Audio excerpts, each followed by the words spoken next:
Baudi smieklus, pavasari un unikālas tikšanās sarunu šovā Starp mums runājot. Par to, kā kļūt gudrākam un ļauties tam, ko dzīve tev dod. Bet, diemžēl, nevar nopirkt testiņu aptiekā, lai noskaidrotu, kurš tad ir tas īstais. Oi, kā es gribētu tā testiņu. Man ir 3 dēli. 3 dēli?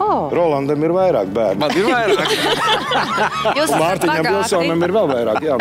Par to, kā saņemties pēc smagiem zaudējumiem un iedvesmot citus. Ārsts nav dievs, tas ir tas, ko es esmu secinājusi. Jo pēc pirmās meitas piedzimšanas es biju ļoti kontrolējošs cilvēks. Es 3 gadus mājas ārā negāju uz pasākumiem. Par veselību, skaistumu un to, kas liek dejot tauriņiem vēderā. Galvenie ieteikumi, ko vajadzētu ievērot, katrai sievietei. Pirmām kārtām neievērot diētu, iztikt bez drastiskiem un nepamatotiem aizliegumiem. Par tevi, tavu pasauli un cilvēkiem, kas iedvesmo šajā pavasarī, tikai sarunu šovā Starp mums runājot. Otrdien 9. vakarā tavā vienīgajā televīzijā STV1.